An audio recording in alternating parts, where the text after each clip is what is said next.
Mr. Brinkman, are you on the phone? Dr. Brinkman, are you on the phone? Yes, I'm on the phone. Thank you, Dr. Brinkman. Good morning, and let me call this informal board meeting of Savannah Chatham Board of Public Education to order. This is Wednesday, August 11th, 2021, and this is the informal meeting. It is being streamed live for those of you who are not in the room but who want to watch. We have our board members here, and Dr. Brinkman is on the phone, and Mrs. Grabowski was caught by the train, so she will be here momentarily. As I say always, this informal meeting is a time for us to gather information. There are no formal board motions taken and any votes taken. It is strictly for information purposes and to inform all of us. This morning, our first presentation is on the DAS report on teaching and learning. And Ms. Ball Oliver, are you taking charge?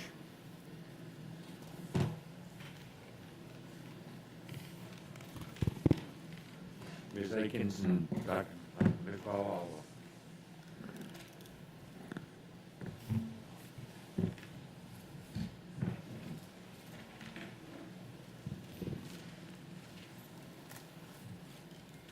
Good morning. Good morning. Ms. Ball Oliver and I will present the highlights for teaching and learning that occurred to ensure students and teachers continued instructional delivery during the 2020-2021 school year. These are a few of the highlights.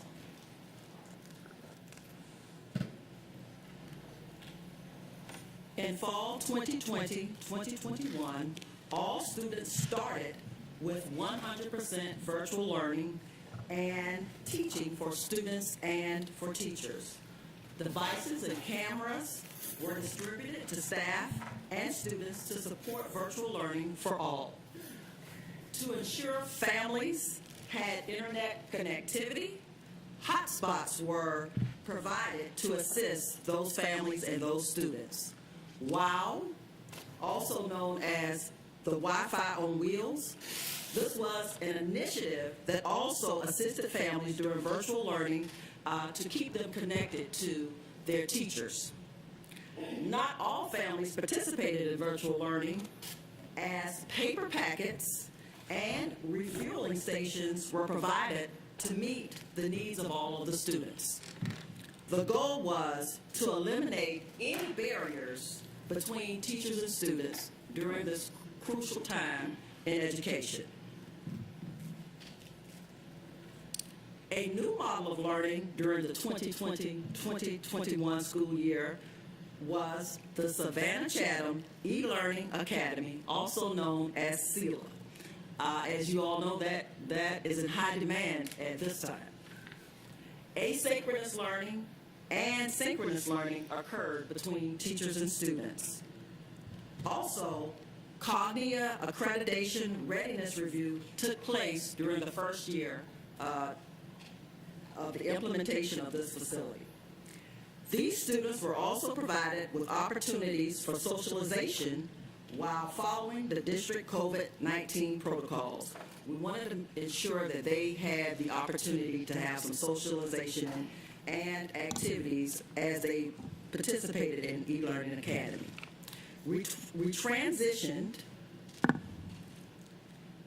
then transitioned to from virtual to hybrid learning.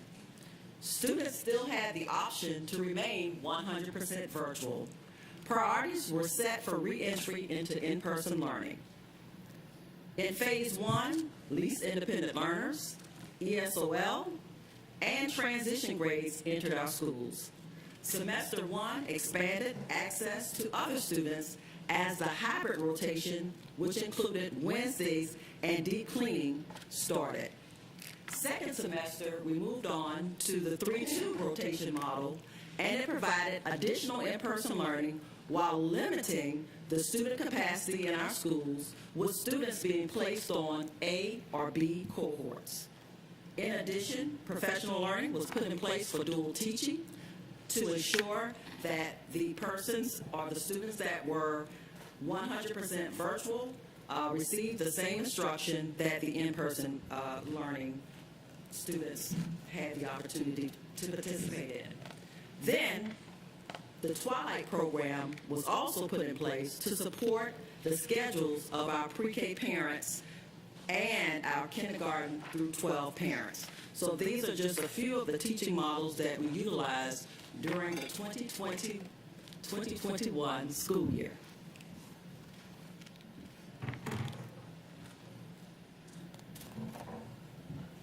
We also, during this time, provided a number of resources for not only our teachers, but our learners as well.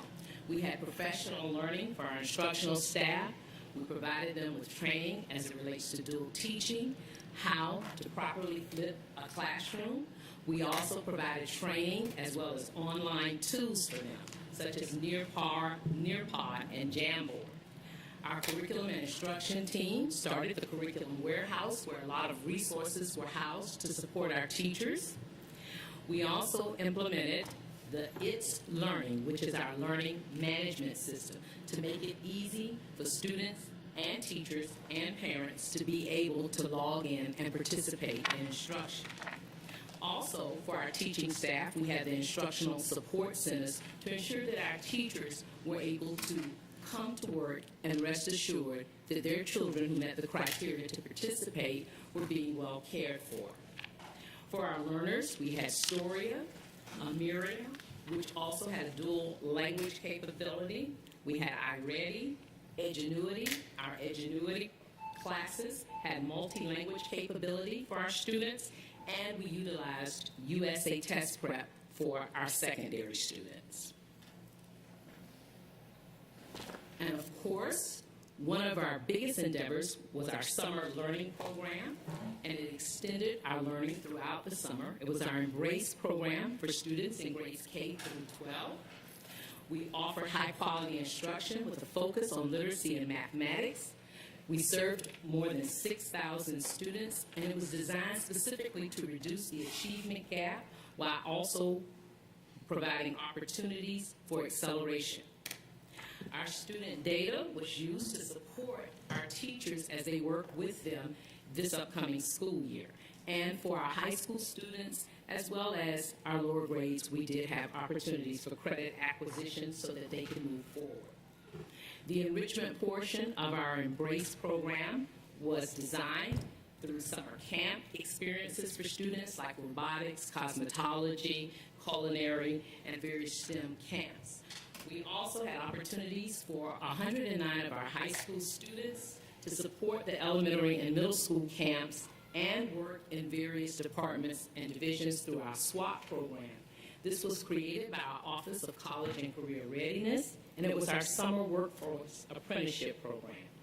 And those students are some of them continuing to work this school year. We provided athletic camps as well for our students in grades 3 through 8.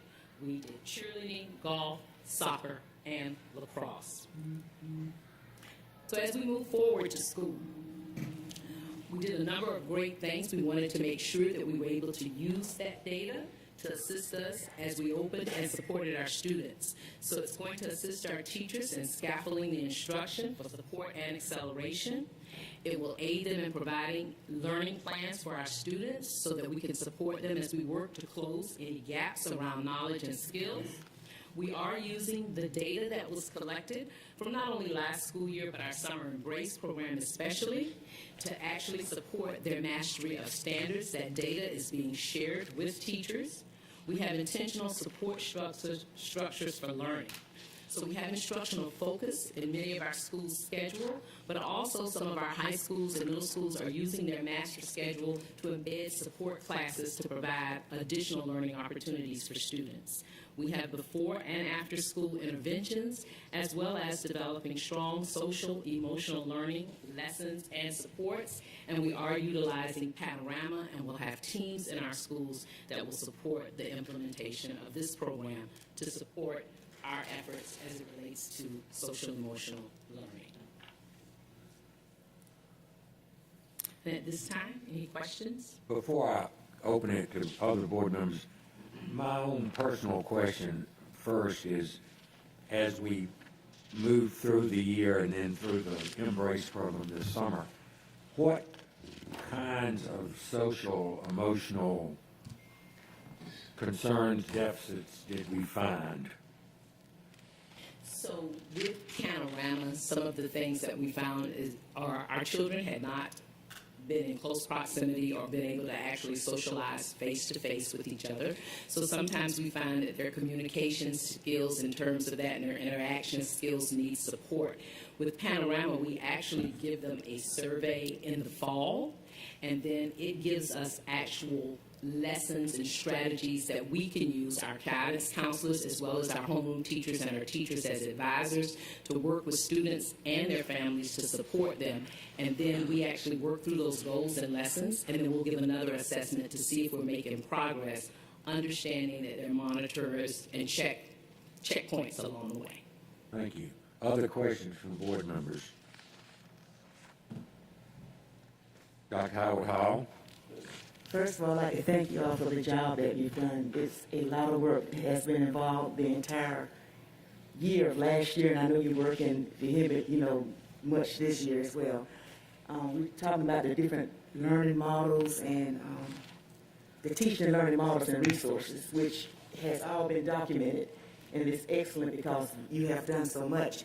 But are there any discussions on possible having year-round school? Because now would be a great time to begin to at least discuss it due to learning loss, to mitigate learning loss, and, with the ARPA funding that's coming in and with everything that's going on, because we do know that our children have really missed out. Some have and some have not, so. So I will tell you that we are in discussions regarding our Summer Embrace program continuing and bringing that back. And of course, each year we look at our data, we look at how we did things, we work to make it better and more robust so that we expand those opportunities for students and encourage them to participate. So we are looking at a bigger expansion of our Embrace program to try and encourage more families to be involved and participate. And I guess, part of encouraging them and mandating is just two different things. Because we encourage them, but that doesn't necessarily mean that they're going to participate. And as a school district, we do an awesome job with accommodating our families. But we can improve on the mandating. And that's something we probably really need to seriously look into. Thank you, ma'am. Ms. Hall? I'm going to back up Dr. Howard Hall and say that this needs to become a focus of our discussions rather than a sidebar. And she's absolutely correct that we could have the greatest of summer programs, but if it's not part of our mandatory regular school year, it's not going to have the effect that an actual year-round school would have. So I'm another board member who would like us to bring this into more focused discussion. Thank you, Ms. Hall. Dr. Dr. Hoskins Brown. Thank you, and thank you for the report. I'm really connecting more to the comments of my colleagues. My question is, has board leadership started to develop the agenda for our retreat this year, and is this something that could be on that agenda? We can certainly look at it. Thank you. Ms. Hines? Well, I would just like to say thank you, administrative team, for all that you've done this year, and I know it has been very difficult, but through it all that you've given it yourself, your full self. So thank you for all that you've done, and me being a grandparent, I appreciate you. Thank you. Any other questions or comments from board members?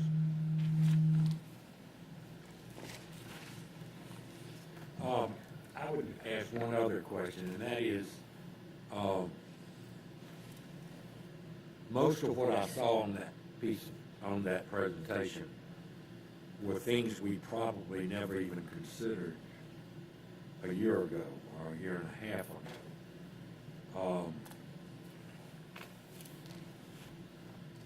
What long-lasting pieces will you take from there other than expanding Embrace? So you're correct. As the superintendent mentioned on several occasions, we're moving forward to school and not backwards. So we will always be looking at those implementations that worked really well this year and build on that. So our mantra is we're moving forward, not backwards. Good. Thank you, Ms. Aiken. Any other comments from the board members? Dr. Brinkman, do you have any questions? No comment at this time. Thank you for the report. Thank you, sir. Thank you very much for your report and for the good work. We appreciate you.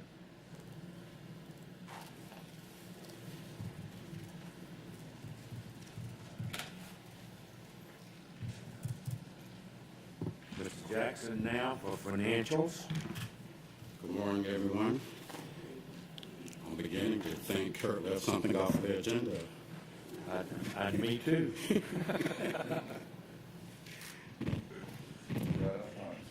Exactly. Thank you, Kurt. I'll bring to you the financial statements for the for the school year and fiscal year ending June 30th. For all funds, for the general fund revenues, local property taxes are 104% of the budget, which is higher than last year, of 97%. I think we pointed out most of the year that we were surprised that collections continued to come in at the rate that they did. So we are very grateful of that. The actual revenues in the general fund are 100% of the current modified budget, which is higher than last year of 97%. We still have tax collections for the month of July and August that will also get added to the FY21 school year, so we should finish the year above the 100%. Actual expenditures in total for the general fund, we're 92% of the current modified budget, which is about a little less than where we were last year, 93%. We do have some expenditures left, some benefit expenditures that would occur during the summer, but again, we're going to finish pretty good on the expenditures. We're going to be below budget. So we will be in a position where we will add a little more money to fund balance. The fund that we're going to highlight this month is Fund 581,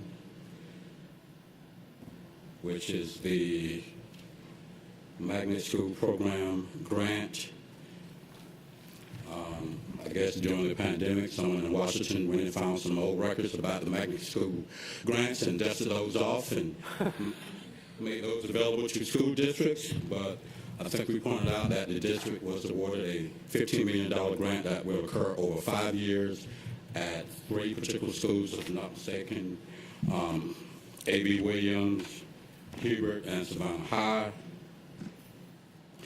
In order to meet the statutory purpose of this program, projects must support the development and implementation of magnet schools that assist in the achievement of systematic reforms and provide all students with the opportunity to meet challenging academic content and student academic achievement standards.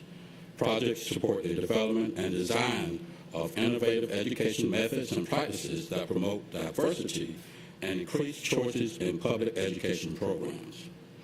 The program supports capacity development, the ability of a school to help all of its students meet more challenging standards through professional development and other activities that will enable the continued operation of the magnet schools at a high performance level after the funding ends.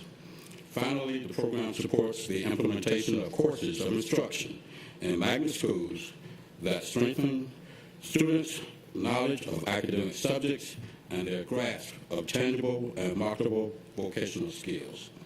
Again, this is the first year of the White House grant, which has a budget of just over $2.8 million.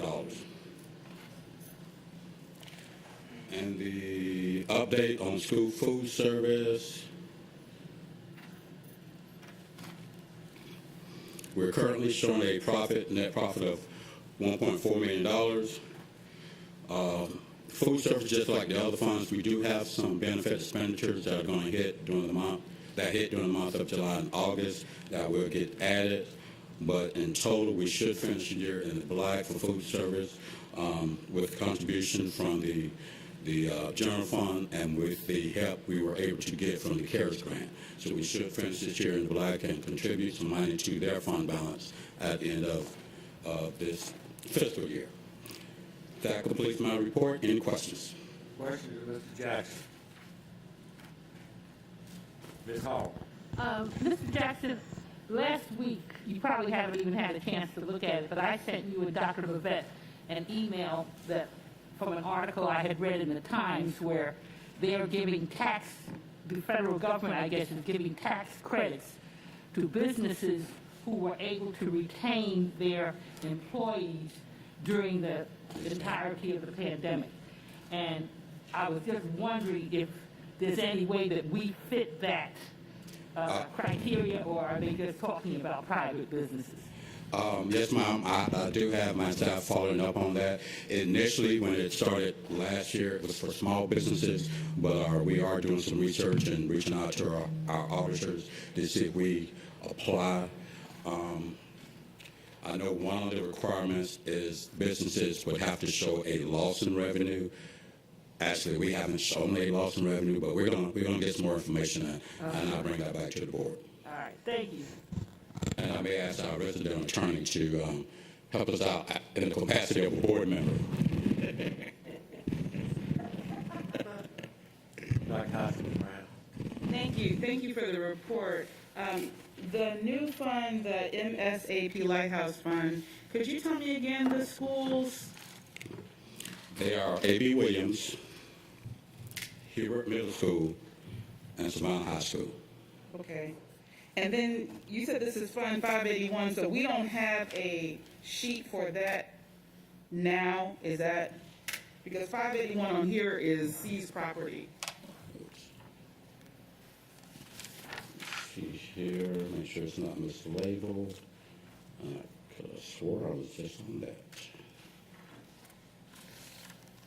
Oh, there it was. Oops. Okay, so it's 451. 451, I'm sorry. Got it.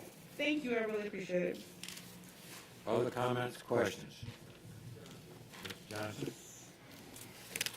I would like to thank you for the report. It's always very inspiring at the end of the year when we have extra revenue and we're able to put it into our fund balance. So I would like to say that I know that in this budget we're looking at getting rid of some of the debt that we have with the additional fund balance, the overage on the fund balance, which is always a great thing to do as a public entity to get rid of debt in the fiscal year. So I'm glad that we were able to get in more than budgeted on the revenue, and that people were paying their property taxes like they're supposed to, like responsible adults.